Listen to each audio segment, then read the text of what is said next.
तो जब भी बात आता है इंग्लिश के पेपर का तो लोगों का दिमाग इससे खराब नहीं होता कि कितना टफ पेपर होगा। भाई हमें तो कुछ आता ही नहीं है। नहीं नहीं नहीं नहीं, हम सबकी फटी हुई होती है कि भाई साहब सब आता है बट लिखने को समय नहीं है भाई साहब। ये प्रॉब्लम हर किसी के साथ होता है। तो आओ बात करते हैं इस वीडियो के अंदर पे इसका सोल्यूशन क्या है। कैसे एक टॉपर अब बात करें तो बैक बेंचर टॉपर अपना इंग्लिश का पेपर समय पे कंप्लीट करता है। इंग्लिश का पेपर अच्छा तभी जाएगा जब तुम पूरा का पूरा पेपर समय पे कंप्लीट करोगे, क्योंकि पेपर में सब चीजें इजी होगा यार। मतलब ऐसा कुछ आउट ऑफ द बॉक्स नहीं आने वाला, बस समय की कमी होती है भाई साहब। वरना तो यार इंग्लिश के पेपर में 100 में से 100 लाने से कोई नहीं रोक सकता। तो आओ इस वीडियो के अंदर मैं तुम्हें बताता हूँ कि किस तरीके से तुम्हें क्लास 12 इंग्लिश के एग्जाम पे टाइम मैनेज करना है एंड पेपर प्रेजेंटेशन करना है। टाइम मैनेजमेंट का बात थोड़ा बाद में करेंगे, पहले बात करते हैं पेपर प्रेजेंटेशन के बारे में। अब एक टॉपर किस तरीके से पेपर को प्रेजेंट करता है ये जानने के लिए तुम्हें यार पेपर देखना ही होगा टॉपर का। और ये है तुम्हारे सामने टॉपर का पेपर जो कि मैंने सीबीएसई की वेबसाइट से डाउनलोड किया है। तुम चाहो तो कमेंट सेक्शन पे इसका पीडीएफ का लिंक मैं तुम्हें दे दूंगा, जाके वहां से डाउनलोड करो और देखो किस तरीके से एक टॉपर अपना पेपर को प्रेजेंट करता है। बट पहले इस वीडियो को देख लो, उसके बाद जाना। एक टॉपर जब भी लिखता है ना तो वो अपना शुरुआत सबसे पहले एक मोटा सा हेडिंग देता है जहां वो सेक्शन को मेंशन करता है। अबे नहीं किया चलो ये क्वेश्चन आता है मुझे और लिखना स्टार्ट कर देता हूँ। अबे यार एग्जामिनर इंसान है, भगवान नहीं। उसे तुम्हें बताना होगा कि मैंने कौन सा सेक्शन से स्टार्ट करा है, section A, section B, section C, कौन सा। अब तुमने पहले सेक्शन को मेंशन कर दिया, उसके बाद तुम क्वेश्चन करने लगते हो। हर एक सेक्शन का करने का तरीका अलग अलग होता है, बट जब भी तुम क्वेश्चन को करोगे ना तो जो आंसर लिख रहे हो वहां पे तुम्हें जो भी आंसर का की पॉइंट्स है ना उन्हें हाईलाइट करना है हमेशा। एग्जामिनर के पास इतना टाइम नहीं कि बैठ बैठ के एक लाइन पढ़े वो हमारा ग्रामेटिकल मिस्टेक्स देखे। हाँ इंग्लिश का एग्जाम है बट इतना भी नहीं देखते यार। अगर तुमने की पॉइंट्स को हाईलाइट करा है ना तो वो की पॉइंट देखेगा। मतलब सिंपल सा बात है, एग्जामिनर जो पूछ रहा है उसका आंसर अगर तुम दे रहे हो वो आगे बढ़ जाएगा, वो उंगली नहीं करेगा तुम्हारे पिछवाड़े में। बट अगर तुम की पॉइंट्स को अंडरलाइन नहीं करते हो ना, हाईलाइट नहीं करते हो ना, तो यार उसे उंगली करना पड़ता है, मजबूरी है उसका। उसे भी तो समझना पड़ेगा ना तुमने क्या लिखा है। तो डिटेल ही पड़ेगा, ग्रामेटिकल मिस्टेक्स देखेगा तुम्हारा एंड तुम्हारे मार्क्स कटेंगे इससे। तो सॉल्यूशन क्या है, एक पेंसिल लेके बैठना, जब भी क्वेश्चन का आंसर तुम लिख लो उसके बाद जो की पॉइंट्स है तुम्हें लगे जो भी है इंपॉर्टेंट है उसे अंडरलाइन करते हुए जाना। जैसे देखो इस टॉपर के आंसर शीट पे भी तुम देख सकते हो आंसर लिखने के बाद कितने सुंदर से अंडरलाइन करा है इसने। एंड देन अंडरलाइन करने के बाद और एक छोटा सा चीज जो तुम्हें करना है, लाइक तुमने क्वेश्चन का आंसर लिख लिया, उसके बाद जब तुम अगला क्वेश्चन पे भरोगे ना तो एक लाइन जो दो क्वेश्चन को डिवाइड कर रहा होगा खींच देने का है। इससे क्या होता है, चीजें बहुत क्लीन दिखता है और एग्जामिनर को भी पता होता है कि कौन सा क्वेश्चन नंबर 1 है, कौन सा क्वेश्चन नंबर 2 है। मतलब तुम उन्हें दिक्कत दे ही नहीं रहो, तुम्हारा पेपर देख के इंप्रेस हो जा रहा है यार। मतलब क्या पता इसी चक्कर में बेटी का हाथ दे दे यार तुम्हें, समझ रहे हो। तुम्हें एग्जामिनर को लिटरली इंप्रेस करना है। हमेशा तुमने अपने सीनियर से कहते हुए सुना होगा कि चलो यार अगर तुम एग्जाम देने जा रहे हो स्पेशल इंग्लिश का एग्जाम तो यार अच्छे तरीके से लिखना, गंदा पंदा मत करना।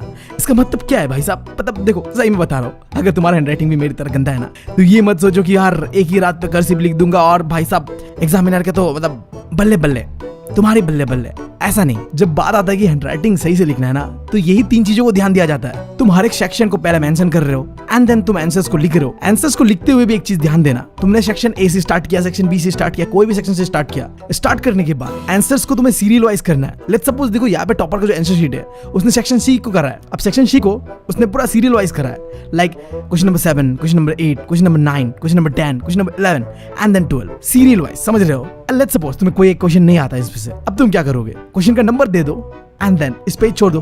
तुम्हें लगता है जितना इतना में एक आंसर बन जाएगा एंड देन उसके बाद आगे बढ़ते रहो। बट जो एक सीरियल वाइज फ्लो होता है ना उसे मत तोड़ना। नहीं आता है जगह छोड़ दो, बट ये नहीं कि क्वेश्चन नंबर 6 को पहले लिखा फिर मैं 9 को लिख रहा हूँ, ये नहीं करने का है, गंदा दिखता है इससे। और दूसरा तो मैंने बताया अंडरलाइन करने का है की पॉइंट्स को, और जब भी क्वेश्चन खत्म हो जाए तो एक लाइन खींच के उसके बाद ही अगले क्वेश्चन पे भरो। ये 3 चीजों को अगर तुम ध्यान देकर करते हो ना तो इसी को कहता है यार नीट एंड क्लीन हैंडराइटिंग के साथ तुम पेपर को प्रेजेंट कर रहे हो एग्जामिनर के सामने में, और वो ये चीजें देख के इंप्रेस भी हो जा रहा है। अगर एग्जामिनर के पास तुम्हारा फोन नंबर हो तो क्या पता उसकी बेटी का हाथ भी तुम्हें दे दे, हू नोस। तो इन 3 पॉइंट्स का जरूर ध्यान रखना जब भी तुम एग्जाम पे बैठते हो इंग्लिश का। अब चलो बात करते हैं उस प्रॉब्लम के ऊपर कि कैसे टाइम मैनेज करोगे तुम। देखो यार मैंने बताया पहले इंग्लिश के पेपर में यार सब आसान होता है, क्या ही अलग पूछ दिया रहा है तुम्हें। हर साल की तरह वही ग्रामर एंड राइटिंग सेक्शन होगा, लिटरेचर जो तुम पूरे साल पढ़ते हुए आए हो, और अनसीन पैसेज जो कि मतलब अगर तुम्हारा इंग्लिश अच्छा है तो तुम मतलब फुक के करके आओगे। इंग्लिश का पेपर कभी भी डिफिकल्ट नहीं होता, मतलब गधे से गधा बच्चा, मेरे तरह भी बच्चा 80-90 स्कोर कर लेता। तो तुम तो टॉपर हो यार, तुम तो टैलेंटेड हो यार, तुम तो मतलब क्या ही कर दोगे, I don't know. Like literally मैं बता रहा हूँ, मैं बिना पढ़े मतलब इंग्लिश कौन ही पढ़ता यार। जब तक मैं मतलब 10th पे था 12th पे था, हमारे लिए तो फटी पे आती है मैथ्स साइंस, समझ रहे हो। इंग्लिश तो वो 4-5 दिन का ही होता है पढ़ना, बट मैं तुम्हें भरोसा देता हूँ मेरे तरह तुम भी अगर पूरे साल नहीं पढ़े हो ना इंग्लिश, कुछ 4-5 दिन पढ़े हुए हो फिर भी अच्छा मार्क्स स्कोर कर सकते हो, क्योंकि कुछ है ही नहीं इंग्लिश के अंदर पे। अगर तुम्हें थोड़ा भी लिटरेचर सेक्शन को लेकर डाउट है तो यार चैनल पे पूरा प्लेलिस्ट बना हुआ है, जाके देख डालो भाई साहब, एनिमेटेड तरीके से सब समझ में आ जाएगा। उसके बाद तो तुम्हारा लिटरेचर सेक्शन अलग ही तरीके से तैयार हो जाएगा। और अगर तुम डिमांड करोगे तो मैं राइटिंग सेक्शन और ग्रामर सेक्शन के ऊपर भी कुछ तुम्हारे लिए जुगाड़ करके दे सकता हूँ, बट वो तुम्हारे डिमांड के ऊपर होगा। बट जो बात रहा कि टाइम मैनेजमेंट किस तरीके से होता है, तो मेरा मानना ये कि देखो सबसे ज्यादा टाइम खाता है इंग्लिश के अंदर पे पैसेज। अगर इंग्लिश डिफिकल्ट लगता है किसी को तो इसलिए लगता है क्योंकि वो टाइम पे पेपर कंप्लीट नहीं कर पाता है। और पेपर क्यों टाइम पे कंप्लीट नहीं होता है? क्योंकि यार ये पैसेज यार मतलब नहीं होता यार, कैसे कैसे वोकैबुलरी से फटी में आ जाती है पढ़ते पढ़ते। एक बार पढ़ा, दो बार पढ़ा, समझ नहीं आया, एंड देन कंफ्यूजन यार। तो बाय गॉड कसम से कह रहा हूँ, अगर भाई मानते हो ना मुझे, तो सेक्शन 1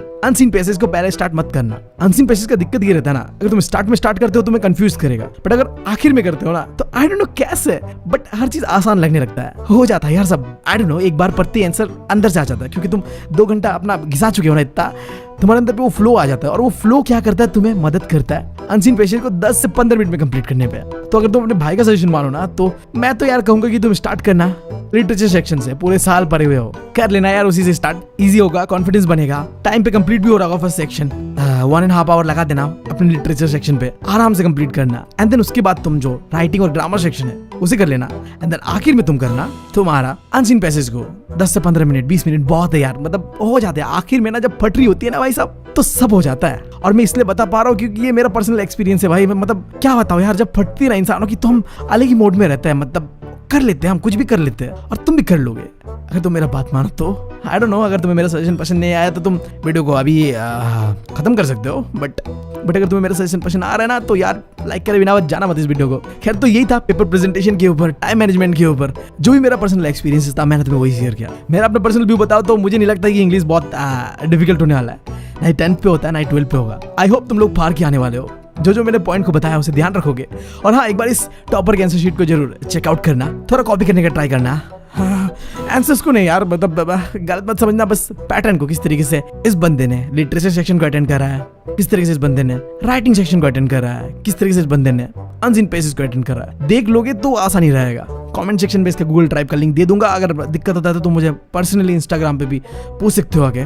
तो यार यही है, मिलता हूं तुम लोगों से अगली वीडियो में। अगर कुछ भी और डिमांड हो तो यार कमेंट सेक्शन तुम लोग के लिए भर देना। मैं मिलता हूं तुम लोगों से अगली वीडियो में। Best of luck, thank you, love you all.